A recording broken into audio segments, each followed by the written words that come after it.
Assalamualaikum warahmatullahi wabarakatuh.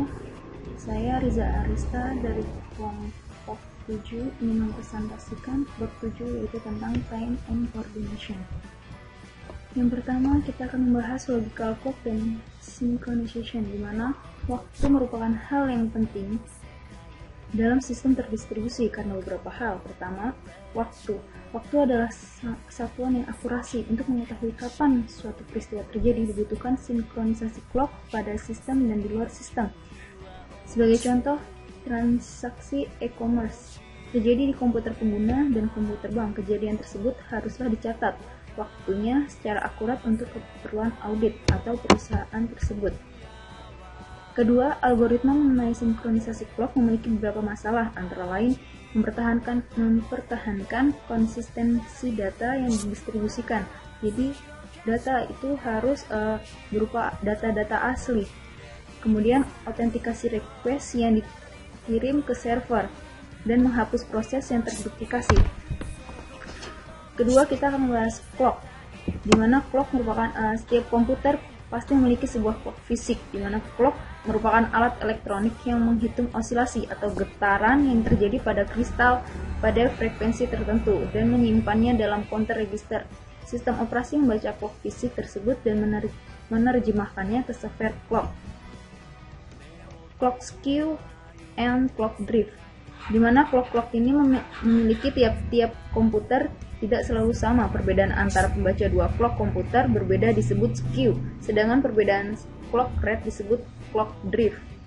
Pada clock fisik, osilasi, frekuensi, dan temperatur mempengaruhi perbedaan clock tiap komputer. Perbedaannya mungkin sangat kecil, tetapi akumulasi perbedaan tersebut dapat mencapai tahap yang bisa diamati dengan mata telanjang walaupun sudah disamakan nilainya. Clock drift rate adalah perubahan perbedaan pembacaan antara clock dan perfect reference clock atau clock yang dijadikan acuan. Kemudian, waktu universal terkoordinasi atau coordinated universal time. Clock komputer dapat disinkronkan dengan clock luar yang akurasinya tinggi. Clock yang akurasinya paling tinggi menggunakan osilator atom. Keluaran clock ini digunakan sebagai standar waktu internasional. Kemudian, sinkronisasi clock fisik. Untuk mengetahui kapan sebuah peristiwa terjadi secara akurat pada proses sistem terdistribusi, diperlukan sinkronisasi dengan sumber waktu dari luar, yaitu yang disebut dengan sinkronisasi eksternal atau external synchronization. Kemudian, koordinasi terdistribusi. Dalam sebuah sistem terdistribusi berbasis koordinasi, fokusnya pada bagian koordinasi antara proses langsung.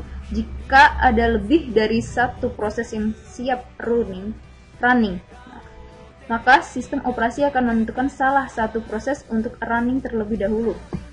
Di sini ada beberapa aktivitas koordinasi terdistribusi. Yang pertama yaitu pengurutan event, di mana pengurutan event ini melakukan beberapa hal, yaitu bagaimana memori dan clock tidak tunggal, tidak mungkin menyatakan urutan dua kejadian, hanya dapat ditentukan partial ordering atau pengurutan sebagian relasi happen before, hukum sebab akibat.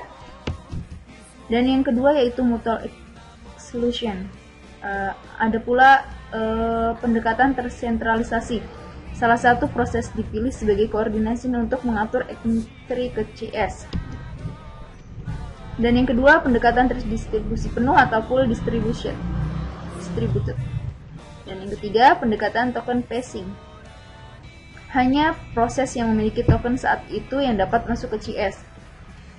Yang ketiga, atomisitas, di mana tiap situs memiliki koordinator transaksi yang berfungsi sebagai atau menjamin atomisitas eksekusi transaksi dengan memulai eksekusi transaksi, memecah menjadi beberapa subtransaksi dan mendistribusikannya pada situs-situs yang cocok untuk dieksekusi.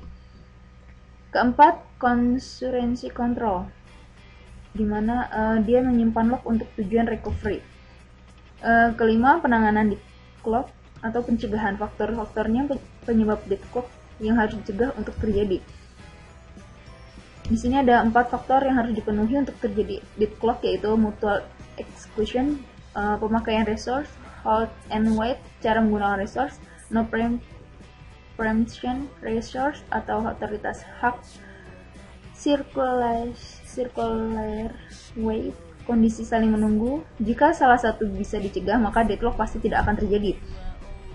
Kemudian deadlock detection, yaitu mencegah dan menghindari dari deadlock sulit dilakukan. Contohnya kurang efisien dan utilitas sistem sulit diterapkan, misalnya tidak praktis atau boros research.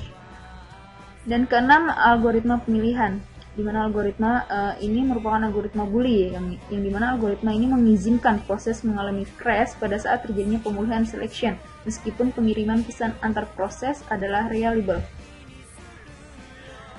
Ada 3 tipe pada algoritma ini. Yang pertama, election message, di mana digunakan untuk memberitahukan akan adanya pemilihan. Kedua, answer message, merupakan jawaban dari election message. Ketiga, coordinator message, digunakan untuk memberitahukan identitas dari proses pemilihan. Ada pula tujuan dari algoritma ring, di mana tujuan ini berfungsi untuk memilih sebuah proses tunggal yang disebut dengan. Kemudian kita masuk lagi pada model sinkronisasi dan asinkronisasi. Sinkronisasi merupakan proses pengaturan jalannya beberapa proses pada saat yang bersamaan. Secara garis besar, mungkin sinkronisasi adalah penyamaan sesuatu secara bersamaan. Sinkronisasi pula merupakan suatu proses pengendalian akses dari sumber daya terbagi pakai shared resource oleh banyak thread. Sedemikian sehingga hanya satu thread yang dapat mengakses sumber daya tertentu pada satu waktu. Mungkin sekian yang bisa saya sampaikan. Kurang lebihnya saya mohon maaf. Assalamualaikum warahmatullahi wabarakatuh. Terima kasih.